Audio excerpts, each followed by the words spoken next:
Hello students, welcome to my channel. पुनः आपके सामने मैं एक नया वीडियो लेकर आया हूँ। 12th का पेपर चूंकि 18 तारीख को है, उसी की बार बार मैं आपको महत्वपूर्ण क्रियाएं, जो क्रिया आपको कठिन लगती हैं, उनको लगता है कि आगे जो हमें केमिस्ट्री कठिन लगती है, उन्हीं के लिए मैं महत्वपूर्ण क्रियाएं बताता हूँ। यदि आप वीडियो को मेरे बार बार देखेंगे, क्रियाएं लिखेंगे, तो निश्चित रूप से परीक्षाओं में आपसे क्रियाएं बनेंगी, यह मुझे पूर्ण विश्वास है। क्रिया आती है एसिटिक अम्ल की। ऐसा आता है एक प्रश्न, क्या होता है जबकि, ऐसा लिखा आएगा क्या होता है जबकि, और पुस्तक में लिखा होगा केवल समीकरण लिखिए, केवल ये आएगा। अब आपको मैंने बताया था कल, जब केवल समीकरण आए तो सिर्फ समीकरण लिखना है। यदि आपका यदि आपका वो आए कि निम्नलिखित अभिक्रियाओं को समझाइए, तो आप समीकरण लिखेंगे, लेकिन समीकरण के ऊपर आपको क्या लिखना होगा, उसकी भाषा लिखना पड़ेगी। इसमें उसने लिख दिया है केवल समीकरण लिखिए, तो सिर्फ केवल समीकरण लिखना है। पहला आता है, क्या होता है जब तो लिख दिया एसिटिक अम्ल, ये सूत्र लिखकर नहीं आएगा, ध्यान रखिए, भाषा लिखकर आएगी कि एथिल एल्कोहल से क्रिया।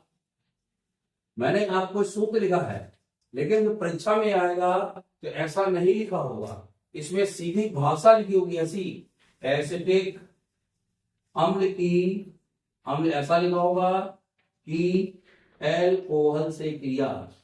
जब भी एल्कोहल का नाम आता है तो एल्कोहल में ध्यान रखिएगा, हम एथिल एल्कोहल ही लेते हैं। ये हिंदी लिखकर आएगी, ये नहीं आएगा लिखकर, ये आएगा।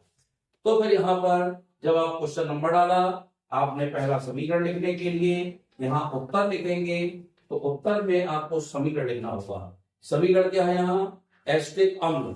एसिटिक अम्ल का सूत्र मैंने पहले भी बता दिया है, लेकिन परीक्षा में नहीं आएगा। एसिटिक अम्ल होता है CH3COOH, ये एसिटिक अम्ल कहलाता है। एसिटिक अम्ल को हिंदी में तो एसिटिक अम्ल कहते हैं, IUPAC नाम में इसको एथेनोइक, क्योंकि कार्बन 2 हैं इसलिए एथेनोइक अम्ल कहते हैं। यहाँ पर कभी कभी आपका एथेनोइक अम्ल भी आ सकता है। तो एथेनोइक अम्ल चूंकि IUPAC नाम होता है, तो उसको भी ना भूले। एथिल एल्कोहल को मैंने IUPAC नाम बताया था, इसको एथेनॉल भी कहते हैं। क्या कहते हैं, एथेनॉल, क्योंकि अंत में OH लगा है, कार्बन 2 है, तो एथेन बनेगा, और एथेन के अंत में OH के लिए ऑल लगाते हैं, तो ये बनेगा एथेनॉल।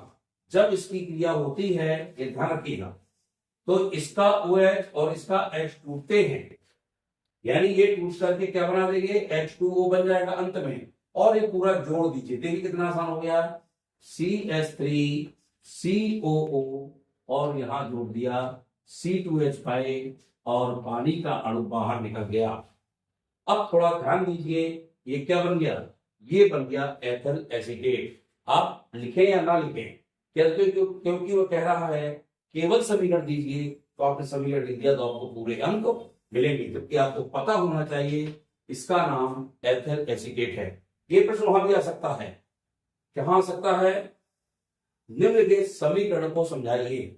उसमें आएगा एसिटिक अम्ल की एल्कोहल से क्रिया, तो फिर आपको एक लाइन भाषा पहले लिखना पड़ेगी कि जब एसिटिक अम्ल एथिल एल्कोहल से क्रिया करता है तो एथिल एसीटेट बनाता है। क्या बनाता है, इसका नाम मैं लिख देता हूं, आप चूंकि लिख लें, यदि समीकरण आए तो सिर्फ समीकरण लिखे, उसमें नाम मत लिखें।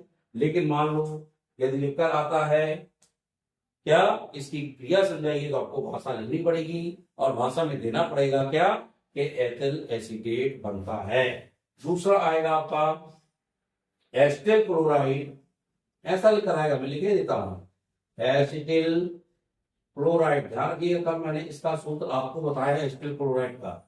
एसिटिल क्लोराइड का पैलेडियम युक्त बैरियम सल्फेट, ये भी कल बताया था, पैलेडियम युक्त बेरियम सल्फेट, इसका सूत्र भी मैंने कल बताया था, शायद आपको याद आ रहा होगा। बेरियम सल्फेट की उपस्थिति में हाइड्रोजन द्वारा अपचयन करते हैं, कि उपस्थिति में हाइड्रोजन द्वारा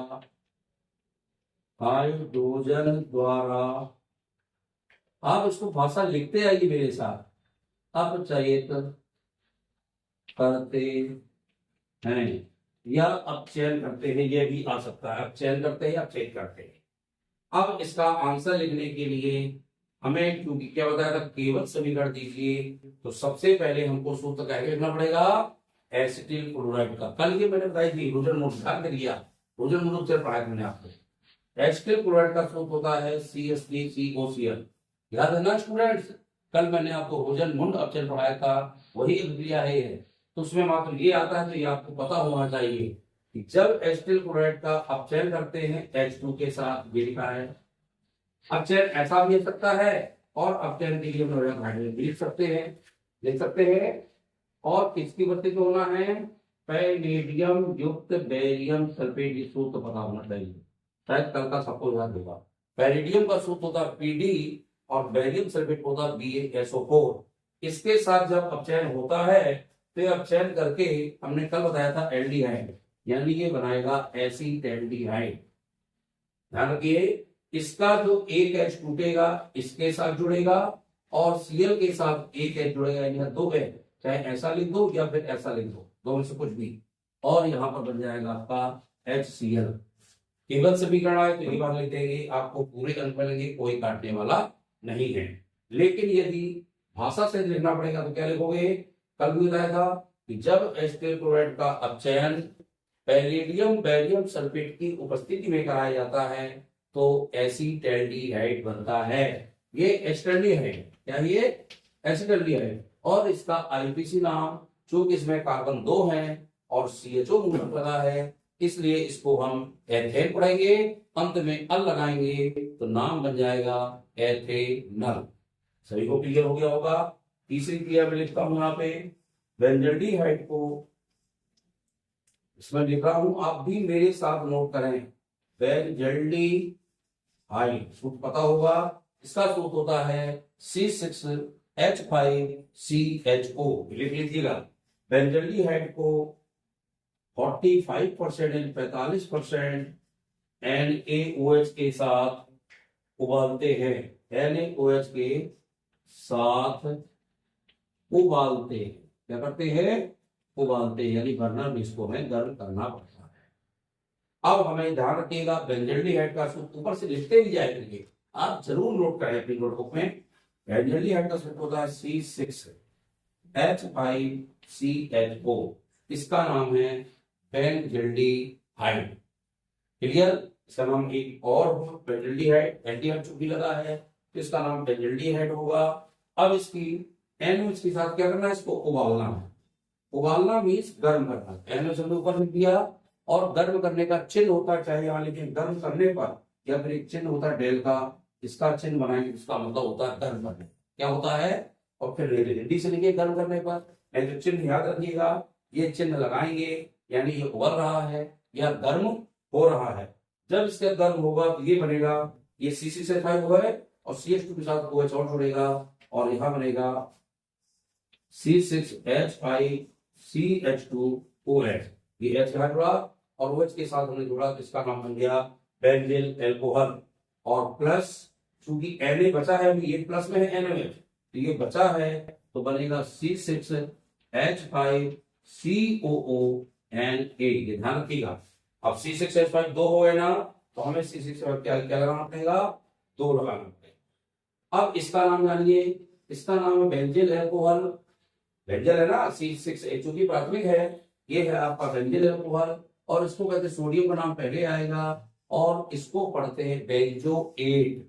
क्या पढ़ते हैं, बेंजोएट। तो इसका नाम बन जाएगा, मैं लिख रहा हूं, सोडियम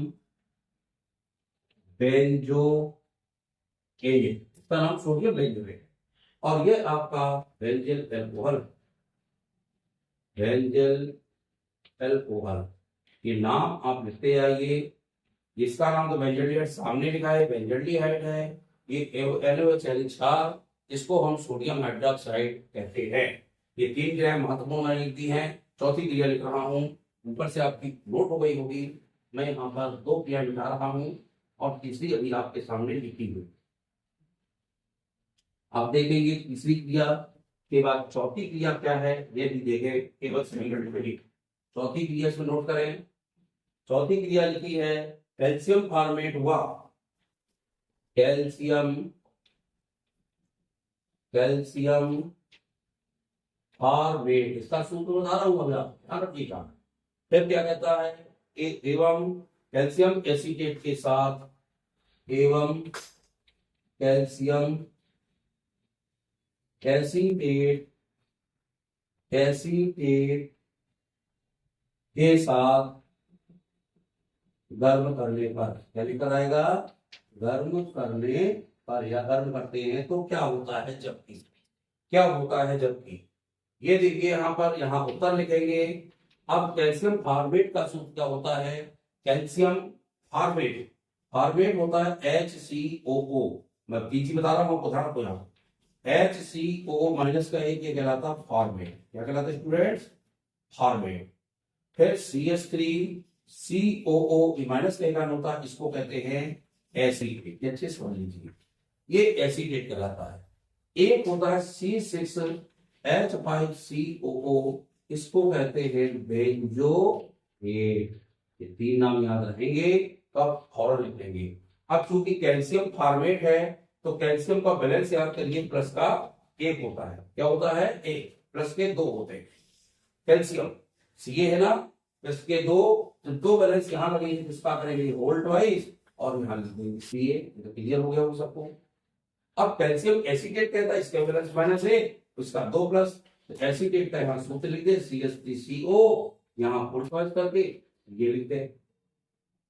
इसमें किसी दिक्कत हो रहा है, कैल्शियम फॉर्मेट और कैल्शियम एसीटेट ये जब एक दूसरे से गर्म होंगे, यानी इनको गर्म करने का चिन्ह लगाना है, जब गर्म करने का चिन्ह लगाएंगे तो इससे हमको क्या प्राप्त होता है, एसीटैल्डिहाइड। एसीटैल्डिहाइड का सूत्र पता होना चाहिए, कई बार प्रश्न होगा। CH3CO होता है एसीटैल्डिहाइड का सूत्र, प्लस यहाँ पे Ca है और CO3 है, तो यहाँ निकल जाएगा CaCO3। चूंकि यहाँ पे दो लगे हैं, यहाँ दो लगाएंगे, कैल्शियम कार्बोनेट में भी दो लगाएंगे, इसका नाम बनेगा एसीटैल्डिहाइड, और जो साथ में निकला है उसको कहते हैं कैल्शियम कार्बोनेट, ये कैल्शियम कार्बोनेट है। और जब सुन लीजिए, जब कैल्शियम फॉर्मेट ये सूत्र हो गया और कैल्शियम एसीटेट को गर्म करते हैं तो एसीटैल्डिहाइड प्राप्त होता है। इन भाषा लिखने को आए तो भाषा लिखना है, और केवल समीकरण पूछे तो आपको मल्ली यही वाला समीकरण देना है जो मैंने आपको यहाँ पर नोट कर रखा है। ये भी बहुत इंपॉर्टेंट है, ये निश्चित रूप से परीक्षाओं में आएंगे, मुझे ऐसा लग रहा है कि आने ही चाहिए। अगला एसीटोन की, मैं सब भाषा से लिख रहा हूं, एसीटोन की ग्रिग्नार्ड, ये नई चीज होगी आपके लिए, लिखना होता है, पढ़ रहे हैं तो आपको नहीं लग रहा होगा। ग्रिग्नार्ड अभिकर्मक से क्रिया, एसीटोन की ग्रिग्नार्ड अभिकर्मक से क्रिया करने पर क्या होता है, जबकि केवल समीकरण लिखना है तो एसीटोन का सूत्र मैं आपको बता चुका हूं, यहाँ आंसर लिखेंगे, और एसीटोन का सूत्र लिखिए CH3COCH3। इसका मैंने एक नाम और बताया था, चूंकि दो मेथिल लगे हैं, कीटोनिक मूलक लगा है, इसका नाम होगा डाइमेथिल कीटोन।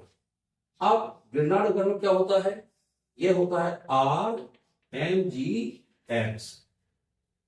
R के स्थान में चाहे मेथिल ले ले चाहे एथिल ले ले, और X के स्थान में मैं Cl ले सकते हैं, Br ले सकते हैं और I ले सकते हैं। ये X कहलाता है हैलाइड, इसका नाम होता है एल्किल मैग्नीशियम हैलाइड। क्या नाम होता है, एल्किल मैग्नीशियम हैलाइड। मैंने एल्किल मान लो CH5 ले लिया, ये मैग्नीशियम है, और यहां हमने Br ले लिया, स्टूडेंट क्या नाम हो जाएगा, एथिल मैग्नीशियम ब्रोमाइड। क्या नाम बन जाएगा, एथिल मैग्नीशियम ब्रोमाइड। अब ये पहले हमारा एक योगात्मक यौगिक बनाता है, क्या बनाएगा, योगात्मक यौगिक। यहाँ CH3 है, ध्यान रखिएगा, ये C है ना, ये C लिख दिया। इसका जो O के साथ MgX जुड़ेगा, ऊपर जोड़ दे OMgX, थोड़ा ध्यान रखिएगा। अब दूसरी CH3 है ना, तो दूसरी CH3 हमने यहां जोड़ दिया, अब स्टूडेंट्स क्या बचा इसमें, आर बचा। आर दिख रहा है ना, तो यहां जोड़ दिया आर। इसका कोई नाम नहीं, इसका नाम बनेगा योगात्मक यौगिक। क्या नाम बनेगा, ये आपको पहले योगात्मक यौगिक बनाना पड़ेगा। और लिखेंगे तो क्या लिखना पड़ेगा, जब एसीटोन को ग्रिनार्ड अभिकर्मक के साथ क्रिया कराते हैं या अभिकृत करते हैं तो पहले योगात्मक यौगिक बनता है और इसकी पानी से क्रिया कराने पर आगे योगात्मक यौगिक किससे क्रिया कराना है, पानी से। जब पानी से क्रिया कराएंगे यह क्या बना देगा, ध्यान रखना ये सी है, ये तो जो का आएगा, ये सी है, यहाँ ओ के साथ ये पानी का जो एच यहाँ लग जाएगा, यहाँ क्या बन जाएगा OH, और यहाँ पर CH3 भी है और यहाँ बन गया R। ये क्या बन गया, एल्कोहल बन गया। ये कोई भी यहाँ मान लो C5 लेते तो यहाँ C5 आ जाता, और प्लस क्या निकला है, ये आप देख रहे हैं Mg के साथ यहाँ X निकला और यहाँ OH बचा। इसका OH बचा था ना, OH आ गया, इसका X बचा था तो X हो गया, ये Mg था तो Mg आ गया, और ये हमारा बन गया एल्कोहल। क्या बन गया, एल्कोहल। ये चूंकि अब हमने यहाँ पे CH3 की जगह यहाँ पे मान लो हमने CH5 लिया होता, ध्यान रखिएगा, तो यहाँ पे क्या आ जाता CH5, यहाँ पे क्या आ जाता CH5, और यहाँ X के स्थान मान लो Br लिया होता, यहाँ Br आ जाता और यहाँ पर भी Br। इस तरह से ये क्रिया होती है एसीटोन की ग्रिनार्ड अभिकर्मक से। मान लो ग्रिनार्ड अभिकर्मक नाम दिया तो हमें इसी तरह RMG लिख सकते, और मान लो देता एथिल मैग्नीशियम ब्रोमाइड से कराओ, तभी हम यहाँ एथिल लेते। यदि वो कहता है ग्रिनार्ड से कराओ तो हमें ग्रिनार्ड का सूत्र RMGXE लिखकर कराना है। यह भी आपके लिए महत्वपूर्ण क्रिया है। एक क्रिया और मैं बता रहा हूं आपको जो इंपॉर्टेंट है, इसके बाद फिर आगे आपको मैं पुनः कर बताऊंगा। पांचवी क्रिया छठवीं देखिए, छठवीं लिखा है एस्टिक अम्ल। एस्टिक अम्ल का सूत्र भी मैं पढ़ा चुका हूं। एस्टिक अम्ल की PCl5 से क्रिया ऐसा आता है, PCl5 ना आए तो यहां लिखकर क्या आएगा, फास्फोरस पेंटाक्लोराइड। फास्फोरस इतनी माना है फास्फोरस, और 5 क्लोरीन लगे हैं तो पेंटा लग जाएगा, तो पेंटाक्लोराइड। हम क्या कराएं उत्तर लिखकर। एस्टिक अम्ल का सूत्र बोले स्टूडेंट्स, CH3COOH। ये एस्टिक अम्ल है, हमने किया PCl5 से किया। ध्यान दिए थोड़ा सा, मैं एक आपको तुरंत चार बता दूं कि जब भी PCl5 से क्रिया होती है तो हमेशा उत्पाद के बाद POCl3 बनता ही है। ये तो आपको लिखना ही है, तो यहां पहले क्रिया के बाद इसको छोड़ दो और यहाँ POCl3 लिख दो। ये तो लिखना ही लिखना है, पढ़ना ही है। PCl5 से जहे जहे की क्रिया होगी POCl3 बनता ही है, और इसका नाम है फास्फोरस ऑक्सी ट्राइक्लोराइड। इसको ऑक्सी पढ़ेंगे वो, तो फास्फोरस ऑक्सी ट्राइक्लोराइड। अब बनेगा क्या, इसका OH निकलेगा, Cl इससे जुड़ेगा और यहां बन जाएगा CH3COCl। इसका नाम पढ़ चुके हैं एस्टिल क्लोराइड।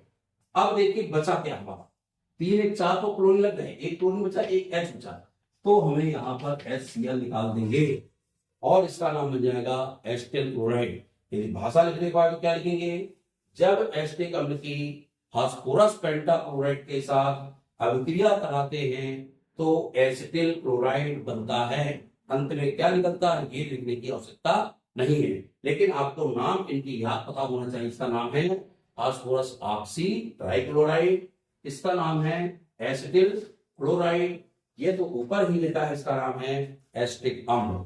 ये स्टूडेंट्स स्वास्थ्य शरीर क्रिया बताई है, क्या होता है जब में आती है, इनको आप रिवीजन करिए, इससे नोट करिए, और कभी भी कितने भी समय आप उठाकर पढ़ लेटे लेटे भी पढ़ते जाएंगे तो ये आपको क्रियाएं समझ में आ जाएंगी। यह आपके लिए परीक्षा के लिए महत्वपूर्ण है, और मैं आशा करता हूं कि सभी लोग इसको देखेंगे। आपको वीडियो अच्छा लगे तो आप लाइक कमेंट और शेयर करें, और सब्सक्राइब वीडियो को करते जाएं, ताकि इस तरह के और भी बहुत सारी वीडियोज मैं आपको देता जाऊंगा समय समय से, और आप परीक्षा की तैयारी अच्छी करें। यह मेरी आपसे शुभकामनाएं। बहुत बहुत धन्यवाद।